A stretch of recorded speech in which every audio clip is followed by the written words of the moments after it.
If your blood runs orange and blue, this is the pod for you. You're listening to Orange and Blue Bloods, hosted by EJ Stewart and Tommy Beer. Let's get to it, New York. So much for the king of Broadway. Is Jalen Brunson king of Buckhead, king of Zone 6? I don't know how we would refer that for Atlanta, but this is Orange and Blue Bloods, a New York Knicks podcast, Audacy original, hosted by myself, EJ Stewart, Tommy Beer. A lot to get to on this episode. Is the final episode before the All-Star break as the Knicks ride in with a 3-game winning streak. We will be talking about this win they got over the Atlanta Hawks on Wednesday night. We'll also talk about where the team stands right now as they sit in the 6th spot, sole possession of that final clinch playoff spot in the Eastern Conference as we speak, as they head into that All-Star break. And then we got All-Star weekend. It should be an exciting weekend as it usually is. So we'll talk about some of the Knicks that will be participating, some of the different tweaks we'll be seeing throughout All-Star weekend. Some of the rules have been changed for certain things. So should be a fun episode. It's always fun coming off a Knicks win and a continued winning streak. Tommy joins me as well. Yeah, Tommy. So yeah, we gotta find a nickname for Jalen Brunson for the King of Atlanta, since they gave King of Broadway to Trae Young. How about the King of Diamonds? You know, for those other type of clubs in Atlanta. You know, if you're so interested, you know, or you know, something along those lines. Magic City, the King of Magic City. Yeah, King of Magic City. Well, yeah, he needs some title because he was cooking them boys. He was cooking them better than the Magic City wings. Well, exactly. We'll ask Ludacris or Lou Williams for lemon pepper wing recipe. You know, he gets whatever he wants now when he's in the ATL because he's the man down there now. Yeah, absolute show put on by Jalen Brunson and the Knicks, and we will talk about that again. This is Orange and Blue Bloods, a New York Knicks policy, Audacy original, WFAN original, a podcast you can get wherever you get your podcasts, including the free Audacy app. Make sure you hit the auto download feature and subscribe to the channel so you can get these episodes whenever we drop. It's the last episode for this week, but we'll have 3 more next week. Even though Knicks only play 1 game, we will be back next week with more episodes, and they should be some fun ones. So make sure you keep locked here. So make sure you hit that auto download feature, and make sure you also check us out on YouTube. You can find us in the Audacy Sports channel. We can watch not just the full episodes of this podcast, but also the segments we do in these shows. So Audacy Sports on YouTube. Make sure you find it wherever you get your podcast for the audio version. So let's get to it. So the Knicks dismantled the Hawks in Atlanta Wednesday night, 122-101, heading into the All-Star break on a really high note. The Knicks led by as much as 16 points in this. They led by 16 after the first quarter. They led by as much as 24 in this game. Jalen Brunson, another masterclass. He had 29 points, shooting 10 for 19, absolutely barbecuing the Hawks star backcourt of DeJounte Murray, who had most of the assignment on him in that game, and Trae Young. Both guys had subpar performances. Julius Randle had 25 points and 11 boards in this one. RJ Barrett had 17 points in this game. And the Knicks had another awesome contribution from their bench. You had Josh Hart, Obi Toppin, and Emmanuel Quickly all putting up double figures in points in this one. Every guy in the Knicks had a plus in this one, which is rare to see in the NBA, but that's how dominant the Knicks were. Everybody contributed. The Knicks held Atlanta to just 5 made threes in the entire game, 19% from behind the arc, shooting from 3. So you talk about the Knicks 3-point defense, something that we talked about a lot throughout this season. They did the job on Wednesday night. So I'll ask it. We're started right here, Tommy, with why did the Knicks handle Atlanta so easily in this one? Because it was a thorough domination pretty much for the entire game. To borrow a phrase from Mr. Jalen Brunson, the vibes are immaculate in New York right now. And we'll zoom out and take a 3,000-foot view of the kind of the big picture of the Knicks heading into the All-Star break, and a lot of good vibes. But focusing on last night, I still think we start with Mr. Brunson, as we have, as we should with nearly with most victories, especially of late. RJ Barrett outscored the DeJounte Murray, Trae Young backcourt by himself last night. Oh, you talking about it was Brunson who did that. Jalen Brunson outscored the Trae Young, DeJounte Murray backcourt by himself last night. He had 28 points on 19 field goal attempts. That is Brunson, while as Murray and Trae Young had 25 points on 26 attempts. Set the pace early. Got a couple good looks early on. We know Julius Randle came out hot, set the tone, and the Knicks never really looked back. We saw the bench come in and do what they do. Just really encouraging sign. I looked at the numbers this morning. in the 3 games since Josh Hart's arrival. So the 3 games the Knicks' previous 3 games, obviously they're 3-0 now. The Knicks bench unit ranks first in the NBA in offensive rating. They lead the NBA net rating. They're outscoring their opponents by 12.6 points per 100 possessions. So when you have a great starter in Julius Randle, a great bench combination, IQ continues to play well, flies under the radar, but just does Yeah. everything, just a superstar and what the Knicks ask him to do, excelling in his role. Isaiah Hardenstein continues to be a monster on the glass, had 11 more rebounds last night. And then you get that extra. Obi Toppin chipped in with three Yeah. pointers last night. That was good to see. And then you get that extra to kind of put it over the top, that physicality, that aggressiveness, and that all around versatility that Josh Hart brings to the table. Knock down 3 more 3-pointers, some assists, some steals, playing passing lanes, just, kind of doing those Josh Hart things. And then again in the third quarter, when things got a little tight, got within 11, I think, at one point in the Yeah. third quarter, and the Knicks are having trouble offensively. Julius Randle bullies down low, 2 offensive rebounds, 2 putbacks. Just the physicality that he imprints on the game night to night, night in, night out. He's played every game for the Knicks. Hasn't worn down, continues to be a beast. Just really encouraging. And then, the cherry on top, the kind of the straw that stirs the drink is Jalen Brunson. We've said it time and time again. Over his last, 25 plus points in 9 of his last 10 games. Over his last 20 games, Brunson's averaging 30 points, 5.6 assists, 4.3 rebounds, while shooting 51.8% from the floor, 46% from downtown. That's not a week. That's not 2 weeks. That's not a month. That's 21 games, actually, dating back to the Wow. start of January.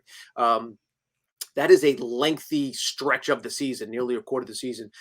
Brunson is the first Knick to average 30-plus points while shooting over 50% from the floor over a 20-game stretch since prime Patrick Ewing in 1990, kind of when he was at the peak of his offensive prowess.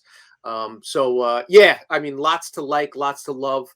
But in this game in particular, you saw a little bit of everything that has pushed the Knicks, now a season-high tying 6 games over 500 heading into the All-Star break. Yeah, I just love the mentality from the Knicks from the start. I mean, they were in attack mode, and I think it's funny. Someone noted on Twitter, I forgot who it was, but it might have been a New York basketball account. But Tibbs kind of in the post game when he talked about kind of that start, he referenced RJ Barrett several times. RJ Barrett's jump shot right now looks broken, but I think RJ Barrett, along with Randle, really set the tone with their physicality and their ability to just attack the rim. I mean, Barrett showed initially that he was gonna just by hook or crook, whether it went good or poorly, he was going to be aggressive that night. And I think even though he was still erratic at times, I think that kind of set the tone for the entire team. I think Tibbs was on point with that because seeing him be that aggressive, I think made everybody feel, okay, we got RJ kind of back to what he was. Now everybody else gets more comfortable. Randle hitting those threes in the first quarter. I tell you what, we're going to talk about him being in 3-point contest. If they find a way to come somehow like manipulate the clock at Utah to make it look like it's the first quarter when he does his 3-point shootout, he might do really well. I know a lot of people aren't really picking him right now and don't think he's going to be there. But if they say, hey, this is the first quarter, Julius, then look, he may go out there and shoot like Klay Thompson or Steph Curry. But he came out there, buried 2 or 3 threes in the first quarter. Again, showed the physicality and aggressiveness. And what's now becoming scary about this team is now Brunson can ease into games because it wasn't like in that first quarter he was coming in immediately looking for his shot. He kind of let RJ try to figure himself out. He let Randle kind of handle the show, and Brunson kind of was, he picked his spots. He had a couple of shots, but he was not trying to, impose his will. You think a guy averaging 30 points for the last 3-4 weeks would say, all right, I'm getting mine against these guys, especially 2 competitive guards he's going against Trae Young and DeJounte Murray. He didn't do that. It allowed himself to ease his way into the game, and then he started to take over in the second quarter, and then he started to have a big night. So the fact that the Knicks now have this kind of firepower where they can rely on several guys to provide for them, whether it be in the starting lineup, whether it be on the bench, it's really good to see. And I issued the challenge essentially yesterday. I said, put it on the line that the Knicks should handle this team. I didn't think that the Hawks really were in the Knicks class when you looked at just the rosters and the way both teams are playing. And I said, this is no reason why Knicks shouldn't beat this team. And the Knicks going out there and playing that way, playing with that kind of sense of urgency after the game. Nate McMillan said that his team just didn't have nearly the amount of effort and physicality needed to beat the Knicks that night. He said we just didn't show up and play a caliber of basketball need to beat a team that's that good. And the fact that you have teams like the Hawks, who we look at as talented teams, saying that, hey, if we play anywhere below our normal effort, we're gonna get blown out, which is essentially what Nate McMillan is saying. That speaks to high praise. It's just to how good the Knicks are playing right now. Really awesome performance. I don't want to gloss over, like you mentioned, Hartenstein, because again, his physicality on the glass, it is really weird because he still is kind of being used not correctly, but he really has morphed into the role that Tibbs wanted him to be. Just a dirty work glue guy, a guy who's going to attack the offensive glass, attack the defensive glass with aggression, throw his body around. I mean, that block he had on Okongwu, another underrated moment of that game, might have been the block of the season for the Knicks. I mean, Okongwu can absolutely fly, and he met him at the rim and just completely rejected his shot. Awesome play by Hartenstein. Josh Hart continues to impress, topping it quickly, also phenomenal. Just all no notes, as they would say. All good stuff from the Knicks in this one. A really, really awesome performance. A couple things to touch on what you mentioned. Nate McMillan, we may have seen the last of this. That may have been the last game he coaches in Atlanta. I wouldn't be surprised if he doesn't come back after the break. Yeah.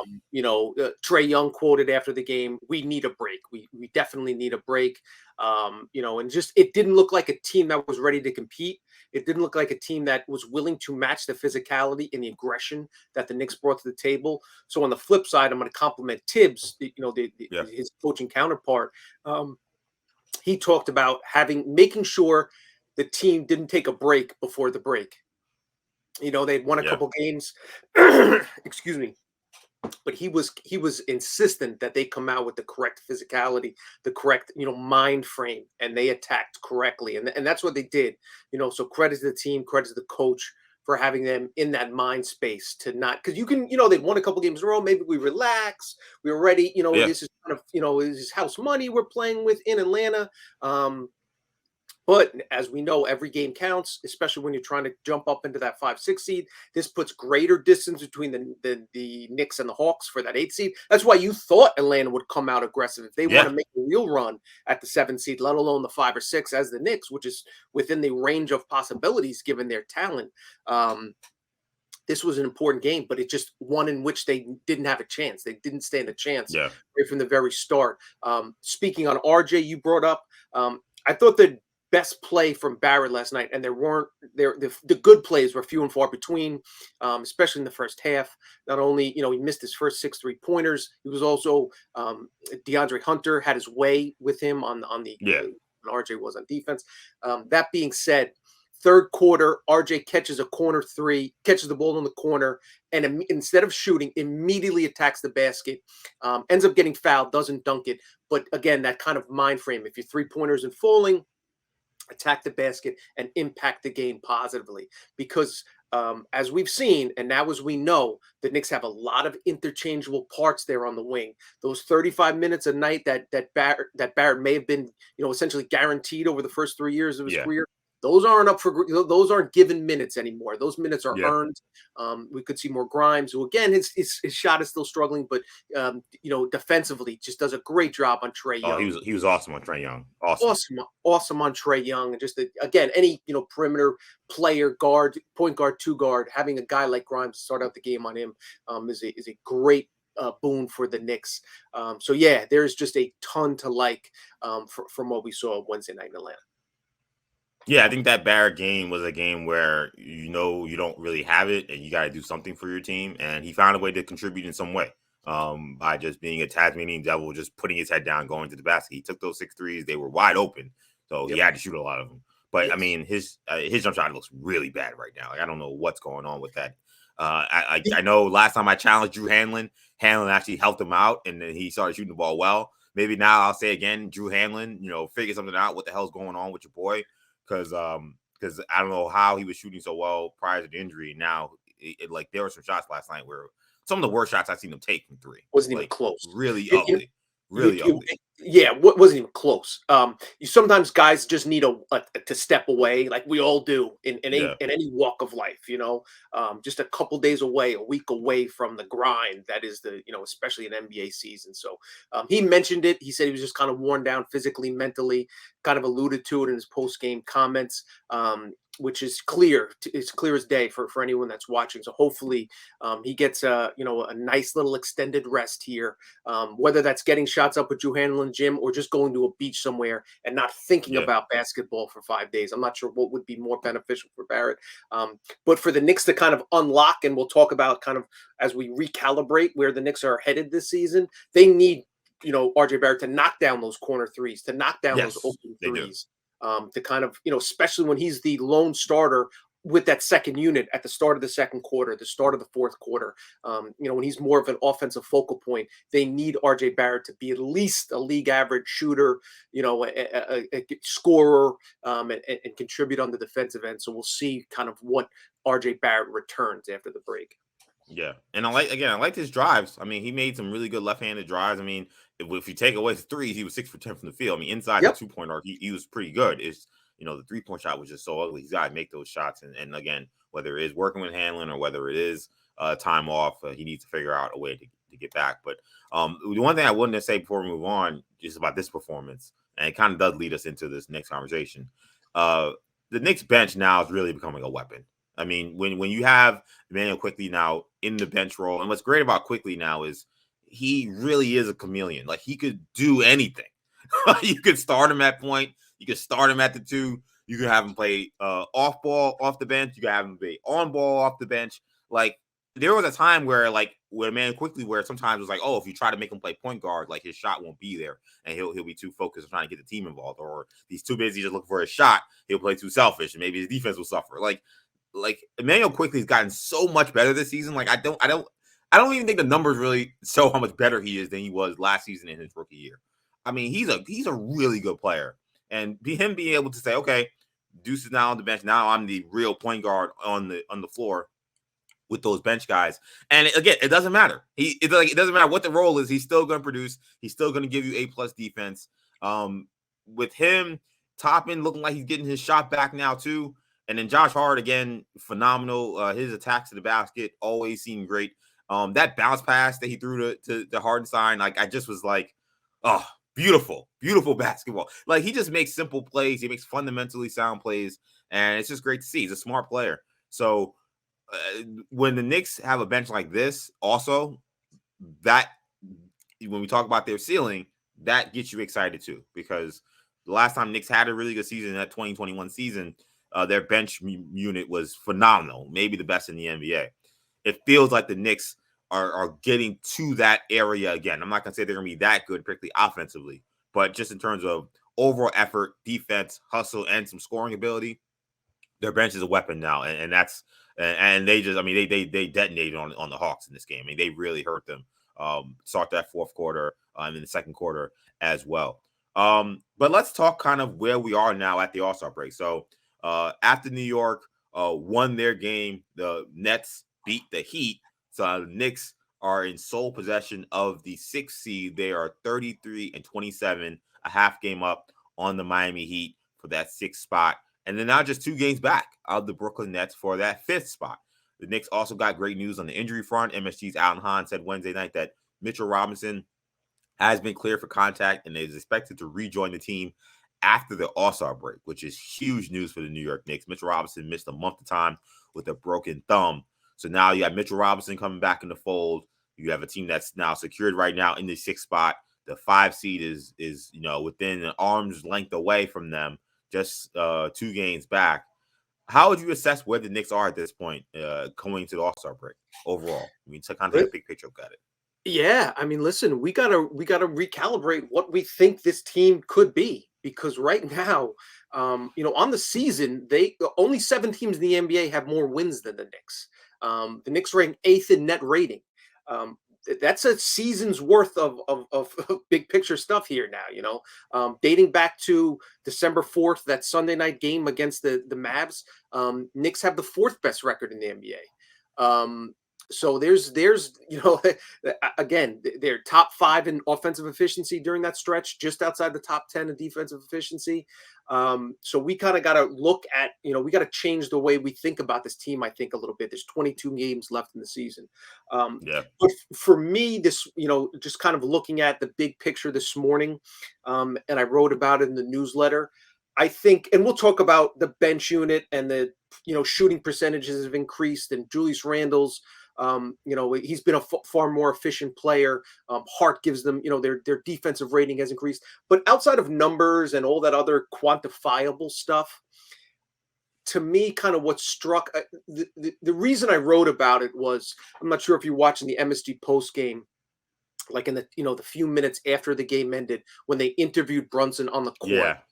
Rebecca Harlow was talking to him and just kind of, where do you think about this team? And of course, Brunson saying the right things. It's a good win, but we need to stay focused. We need to, just the Derek Jeter, don't say anything brilliance of a guy who's who grew up in New York, and his father was a professional athlete and understands the best answer is saying a lot and giving the person asking the question nothing. You just Right. just again say all the right things, and he's doing that. Right after the interviews, RJ Barrett comes over and kind of gives him a hug, Yeah.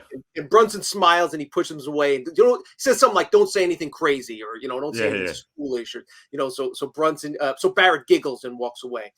Rebecca Harlow asks him, what do you see from the Knicks right now? Like, where are you guys? Brunson replies, "We're in a good place." And he literally, as he finishes, that sentence, and he's going to continue on with the answer, a shirtless, smiling Julius Randle comes over and gives him a big bear hug and says, "Yeah, JB, yeah, baby." Like they're clowning around, and Brunson escapes the bear hug from Randle and pushes him away, and he's smiling. And Rebecca Harlow says, "It seems like the chemistry's pretty good," and Randall's still kind of hovering over, and Brunson goes, "Dude, what do you want, man?" And Brunson goes, "I thought you wanted the interview." And Randle kind of, laughing, runs away, and Brunson kind of reiterates like 2 or 3 more times. He's just smiling, and she's smiling, and everyone's giggling, and he just says, "We're in a good place." And I couldn't help but think back to like a year ago at this time. Right. Knicks were so far from a good place. In the middle of a 7-game losing streak that would end in early March, they were 13 games below 500. Yeah. They won like one. Didn't they win like one game in February? Something crazy like that. It was just ugly and awful. And to see where they are now, the complete 180, you just can't help but look at one man. Essentially they have the same roster. Like the Knicks. You were Alex Burks and Kemba Walker are no longer here, but Grimes and Randle and Mitch Robb and RJ Barrett and Emmanuel Quickley, and Obi Toppin. Yep. All the guys in terms of minutes played. Ihart's the only real rotation player that wasn't on the team last year. And you look at how much that's turned around. On the flip side, look over in Dallas. They have the same roster essentially. They've only replaced before obviously the Kyrie Irving trade, which shook everything up. But for the first 55 plus games of the season, they had essentially the same roster they did last year when they won 52 games and went to the Western Conference Finals.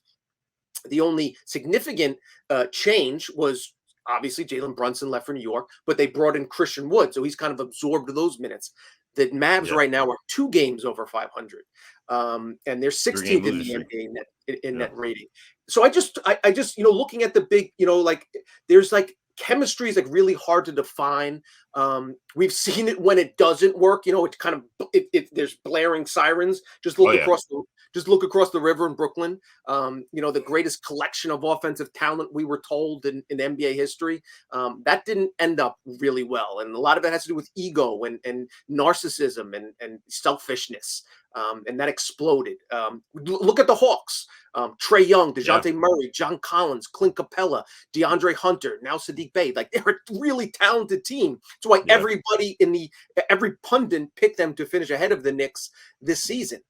But the presence of Brunson, how often did we see Randle smile like that last year? It's not just his production. Never. On the court. It's just the feel and the vibe of this team has completely changed. So the on-court, as valuable as Brunson has been in terms of points per game and assists per game and turnovers dropping, I just can't help but think that he's really directly attributable to the change of the emotion in and around the team. So he deserves a ton of credit for that. And, next week we'll talk about, games on the schedule and how many games they might finish with and how many games they might need to win and etc. But just as I thought it was worth to take a couple minutes to just kind of reflect over these first few months, because again, I think we talked about it last pod. Like a lot of people have told me, this is the most fun I've had watching the Knicks in I don't know how many years, and obviously a lot of it has to do with winning, of course, like that's the main thing. But the way the team shares the ball, the way the team competes, I think it just kind of takes on the identity of Jalen Brunson. So again, you can't give enough credit to the guy. The fact that he's not going to be in the All-Star game is an absolute joke. It's literally a joke at this point. And I think to your point, like earlier this week in one of the pods, when you said one of the storylines should be represented in the All-Star game, and I don't know if there's how many bigger storylines there are. Obviously, the stars, Durant, Kyrie getting traded and everything, but in terms of from the start of the season to now, the story of Jalen Brunson and his impact on the Knicks is, really at the very top of the list. Yeah, I mean, you think about, storylines of this NBA, Donovan Mitchell going to Cleveland, he's starting in the All-Star game. Yeah. The Celtics getting their 2 All-Stars. They're one of the best teams in the league. Like the story, the Sacramento Kings, they have DeMontis, and eventually, finally, they got De'Aaron Fox. Like, it feels like I said, the storylines of the NBA were being represented by the All-Star selections, and the Knicks. And one of the biggest ones in the Eastern Conference to me is Jalen Brunson. By far the best free agent signing this season is not there, even though he's took the Knicks that they won, I think, 37 games in total last season. They have 33 wins right now. And they've massively improved this year, and he's not there. That's very unfortunate. But when I go to those standings, though, and talking about these teams, because there's a certain point, and we're not going to get crazy. I'm not going to sit here and tell you, the Knicks are going to win a championship this year or anything like that. But when we talk about what this Knicks team can do and where they rank in the NBA, I think there needs to be more respect put on their name.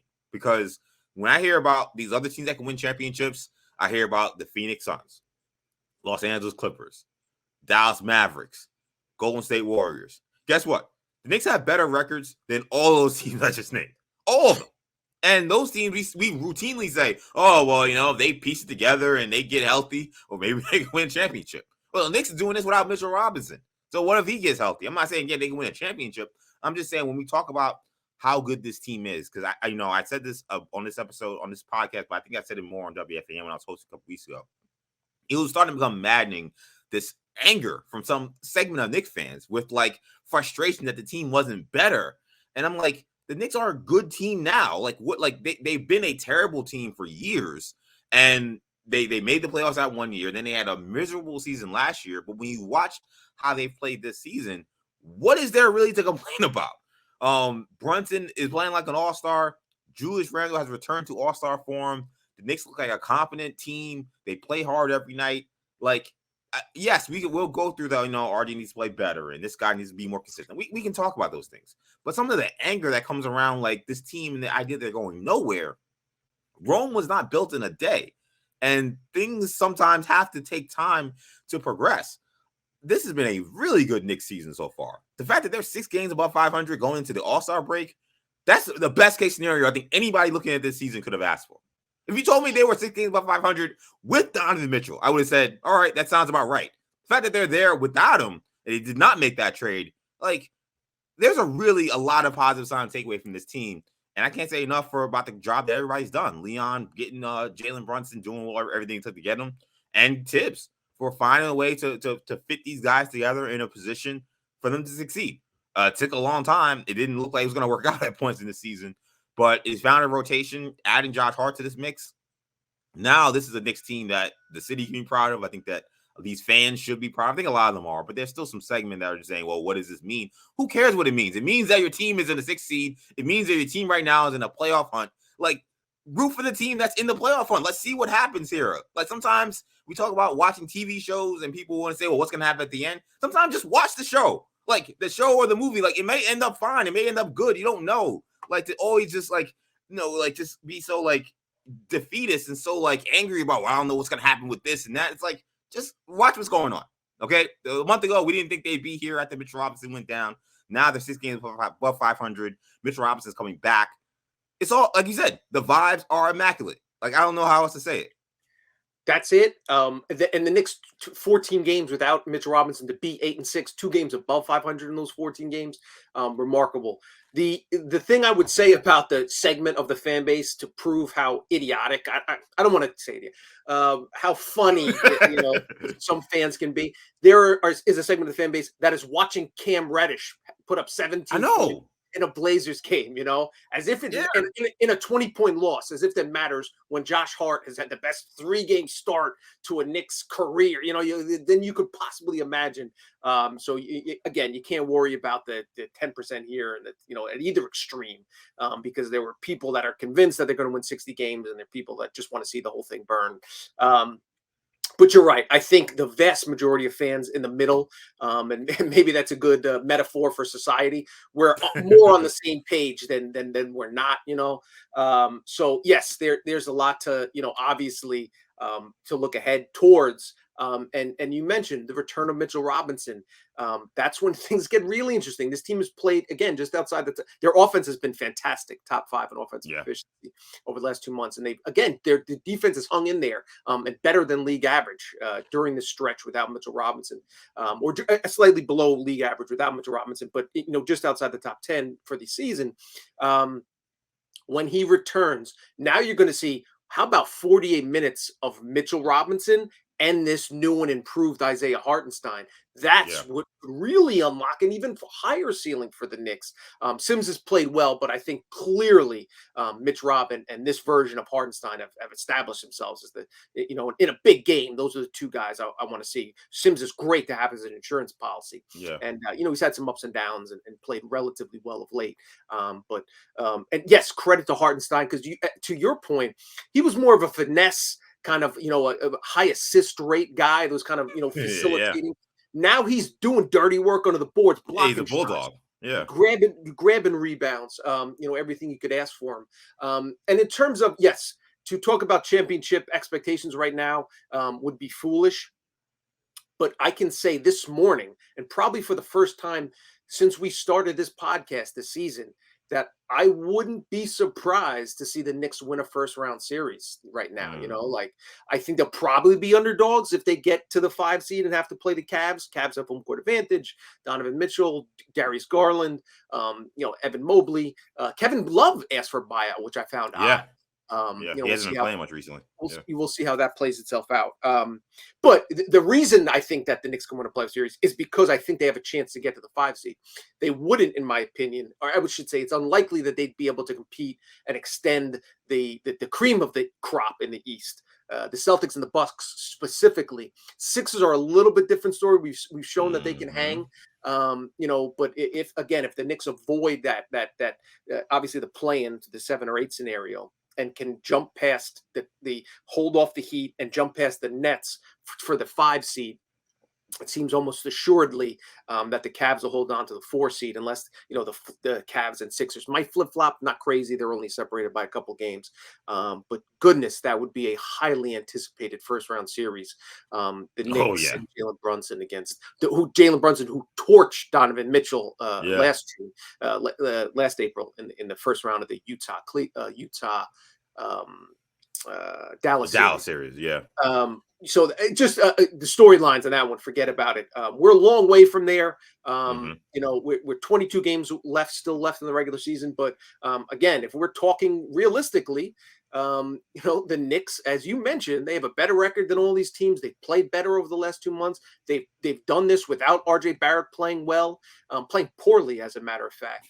They've done this without Mitchell Robinson at all. The best case scenario, they come back. Brunson continues to play incredibly efficient. Randle does Randle things, which is pretty much a safe bet. And even if Brunson kind of regresses to the mean a little bit, I mean, goodness gracious, the guy can't average 30 points a night, you would think. But here we are. But then Grimes has been in a shooting slump. You expect him to improve the second half of the season. You expect Barrett to improve the second half of the season. You get Mitch Rob back. If Hartenstein can maintain that level, IQ is a metronome, just so incredibly consistent every single time he steps on the floor. The best thing you can say about this Knicks team is whoever that 5 seed is, whoever that 6 seed is, they're hoping they play a team that's not the Knicks, whether it's the KD and Kyrie-less Nets, or even the Heat. At this stage of the game, if you ask one of those teams who you'd rather play, I think a lot of them would say Miami, which says a lot about how far the Knicks have come. Yeah, and when you talk about those top teams, like I agree, like the Celtics and Bucks, they feel like certain level of monster that it would be tough for the Knicks to beat those teams. Yeah. Though they competed well against both of those teams this season. I can't put the Sixers in that conversation right now. To me, like if the Knicks get even the 6th seed, I want the smoke. I'm telling you right now, I want the smoke with Philly. Like Philly has had now, again, to be clear, I did pick Philly to go to the championship before this season. So I was high on Philly coming into the season. But they got to show up. Like how many postseasons we've seen with Philly where there's always some excuse for why they didn't get it done. Whether it's Ben Simmons, then Benson was out, and then it was Embiid was hurt. Like it's always something with Philly. Doc Rivers can't coach his way out, manage his way out of a paper bag, to quote Adam Shine. Like it's always something. Yep. So I would take my chances against a team that always seems to find a way to screw it up in that situation. And I think the Knicks match up okay. Mitchell Robinson, the guard, Embiid.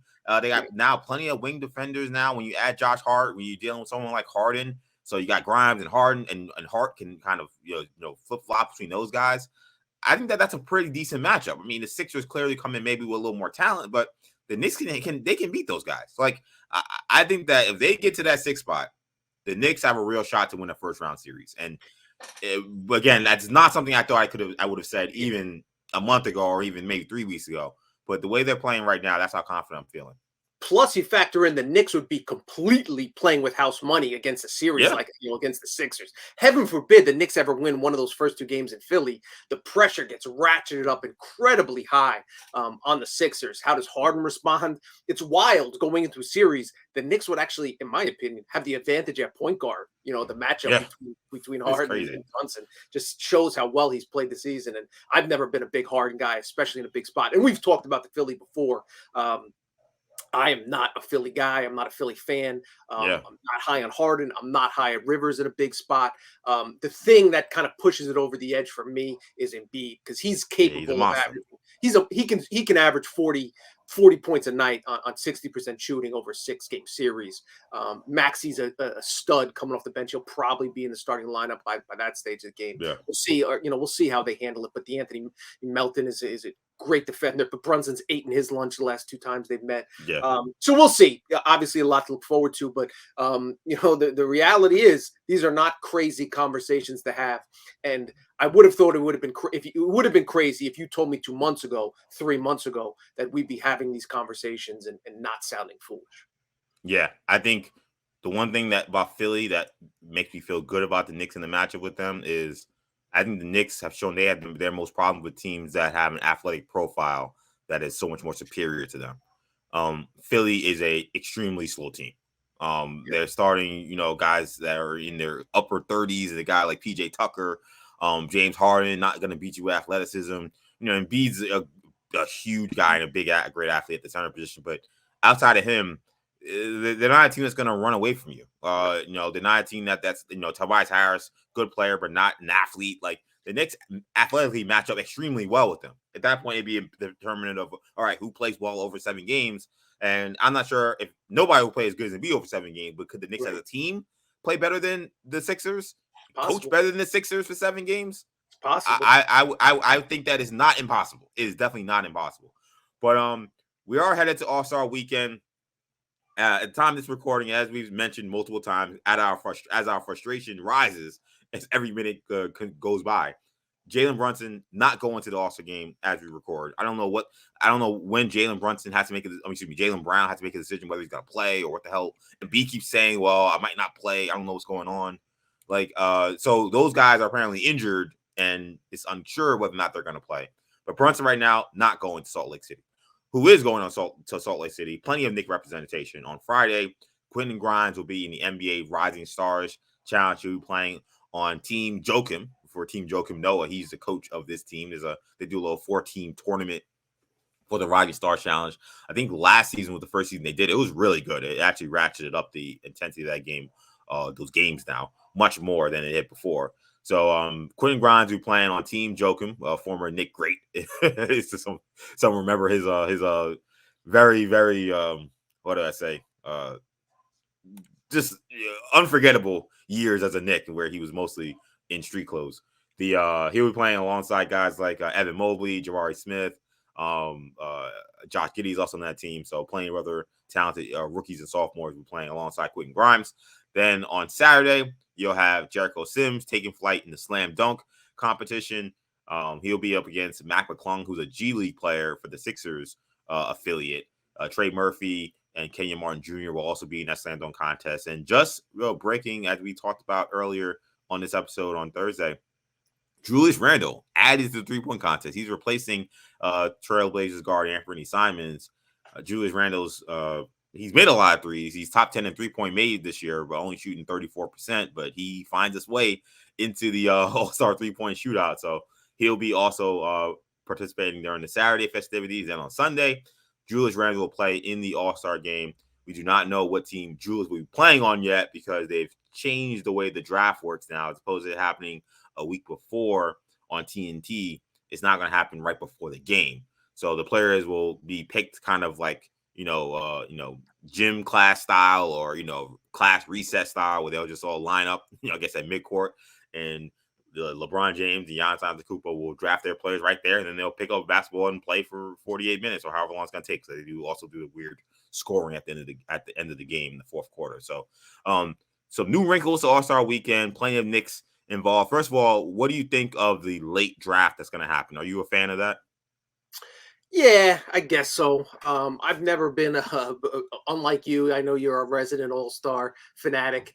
Yes. I've never been a huge All-Star game guy, and I don't get too into it. But I do like the wrinkle with the players being drafted right before then. One other note, just because it definitely could play a part. DeMar DeRozan didn't play Wednesday night. Yes, he did.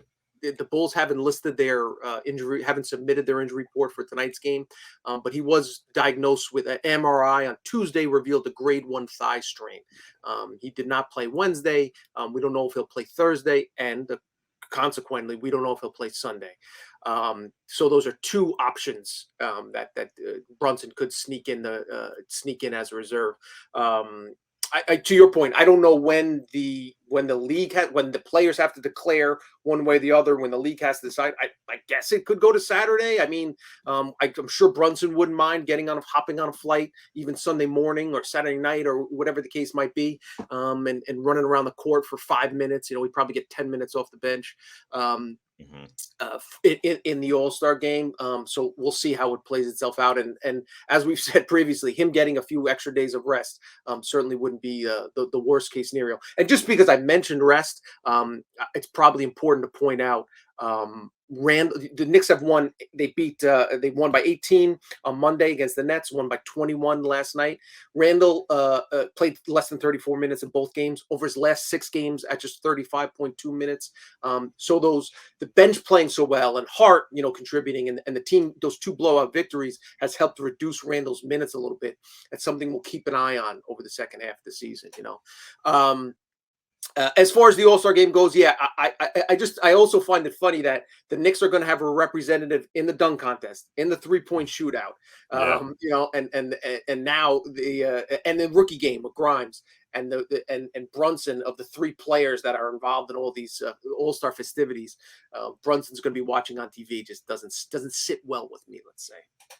Yeah, it's really unfortunate. And just for a reference, because I was thinking about this the last time the Knicks had an injury replacement, it was actually David Lee in 2010. He was replacing Allen Iverson in the All-Star game. He was announced, I think, on February 11th for a game that was then played on February 14th. Okay. So we're kind of right, so they could kind of move it pretty close. Like, that's a pretty close number right there. Right. I kind of remember him kind of getting in late. I remember seeing old archival footage of that back in the day when he arrived, and KG and them kind of congratulated him, and KG and Paul Pierce being, Atlantic Division rivals. So I guess that today or tomorrow would probably be the days where you think that, a decision would have to be made about whether or not Brunson would join the team. Hopefully he'll get in. I think he will, because I think in some years when they were doing East and West, I think it was easier to just have a guy like go who's like injured and then like play 2 minutes and then just come out. Right. But like, I think it's harder now that you're doing like an actual draft because, like, True. if I'm drafting Jaylen Brown, but I know he's a facial fracture and Boston told the head coach, hey, whoever picks him, he's only got to play, 5 minutes. If I'm Team LeBron or Giannis, why would I do that? So I would want to have the most able-bodied people. So I would think that would mean that Jalen Brunson will probably get named maybe hours from now or maybe tomorrow, but who's to say? I really do like I'm kind of mixed on the draft thing because, again, I talk about kind of the weird things with the NBA All-Star Game and like not knowing who your teammates are going to be right before you play. Like these teams normally, like they're coaches for each team. So typically they have like, 2 or 3 sets that they can like kind of go through and they go through their rotations of who's going to play with each other. Like now it's going to be just like anarchy. Like they're going to get guys in their team, say, all right, go out there and play.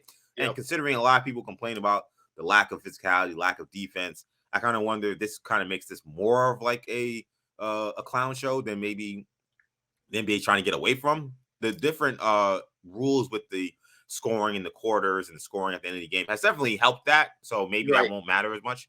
But that's the only thing I'm a little worried about a little bit is that now there's really no organization with this game. Like there's a lot anyway. But yeah, I would think it's very, very difficult to make it more of a clown show than it already was. It's a low bar to clear, I'd say. And one other thing, if you want to see New York City riot, have DeRozan or Brown say they can't go, and then Silver announce another guy to replace him. If he names Harden or somebody else, I would almost enjoy it just to see Nick's Twitter explode. Yeah, I saw. Forgive me, I don't remember the beat writer for the Miami Heat, but they had noted that it's unclear what's going to happen with this time it was Embiid and Brown, but now we have DeRozan that's questionable as well. And he said, it opens the door for Tyler Hero. And I said to myself, if Tyler Hero makes the All-Star game ahead of Jalen Brunson, I actually may pull up to the league office in New York City. I live in New York. I may pull up to the league office, and they may need to get security to throw me out of there. Because I will be meeting with Adam Silver in his office being like, yo, what's good, fam? What is going on? Tyler Hero? Come on. Tyler Hero. And it was funny because then like the next tweet from him was like, also Brunson and Harder also are options. Right. Like this, he got enough people tweeting at him. What the hell? Like, are you serious, Tyler Hero? So yeah. If they pick anybody but Brunson, I do kind of wonder. There's a part of me that wonders at a certain point. I don't think this will happen, but is there a chance that Brunson really does have like plans to go to Cancun or Aruba? And he says, thanks, but no thanks. Or just out of spite, be like, nah, you guys waited to this long, That's true too. I'm sure Knicks fans might want him to keep that chip on his shoulder because we've talked about the numbers he's put up since the All-Star replacements.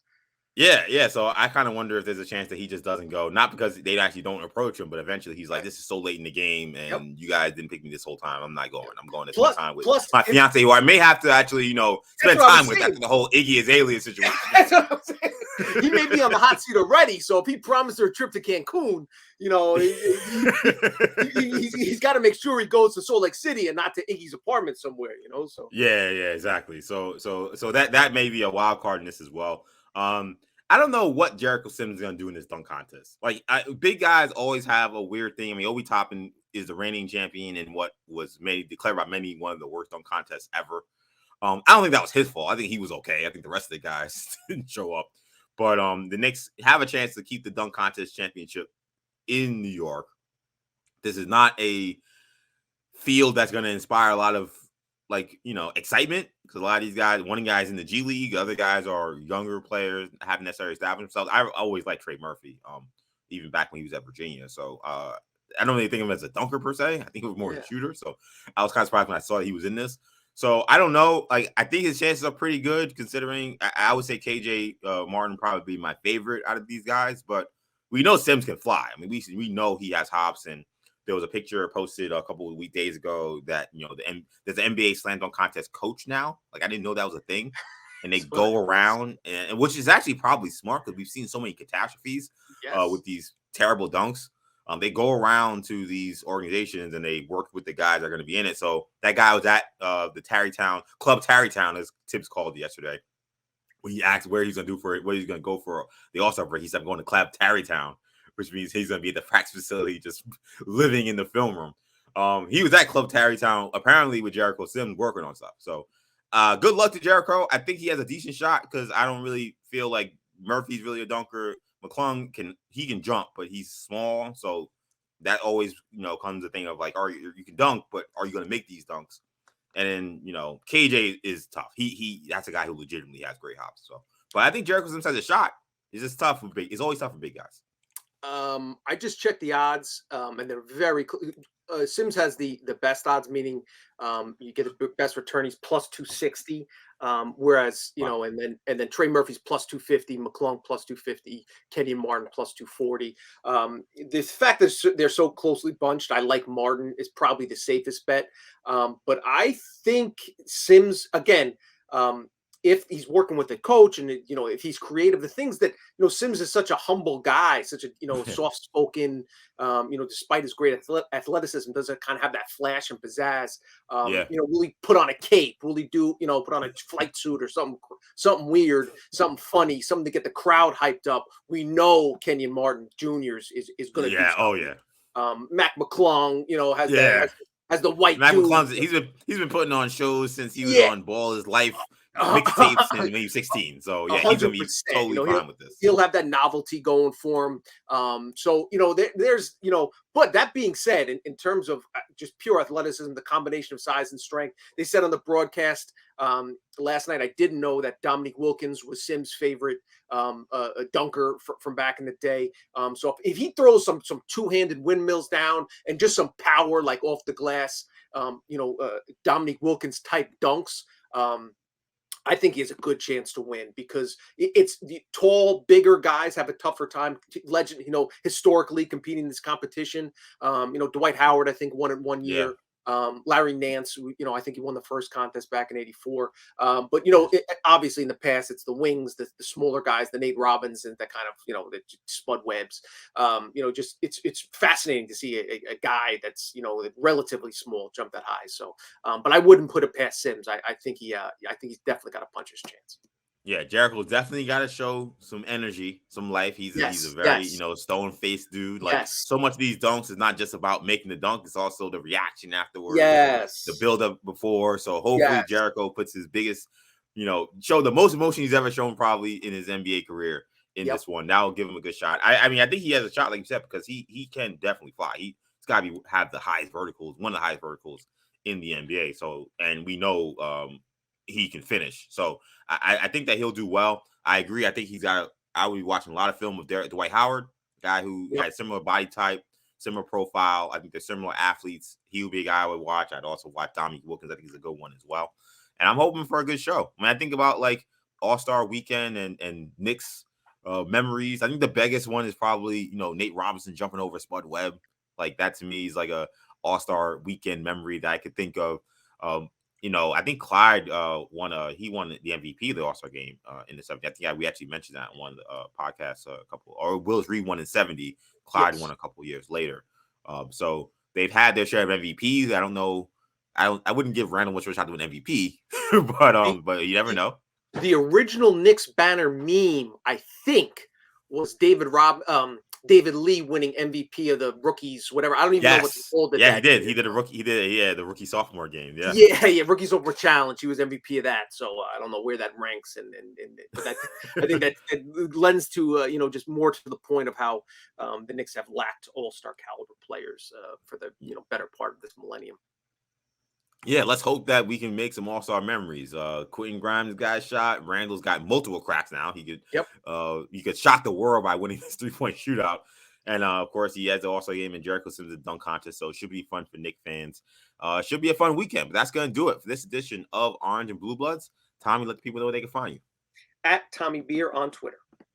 You can find me, EJ_Stewart on Twitter. Action EJ on Instagram and TikTok. Thank you guys so much for checking out Orange and Blue Bloods, an Audacy original that you can catch wherever you get podcasts, including the free Audacy app. Make sure you hit the auto download feature on your streaming service so you can get these episodes whenever we drop. Also, be sure to check us out on YouTube on the Audacy Sports channel, where you can find the full episode and segments from this episode on the YouTube channel. Thank you guys so much for checking us out. We'll be back next week after the All-Star break. But we'll be back, as early. We'll be doing episodes while the Knicks aren't playing and resting in Cancun, wherever they're doing. We'll be having content. We'll have some fun episodes, maybe some fun guests. So it should be good. Thank you guys again. For Tommy, I'm EJ. Take it easy, guys. Peace.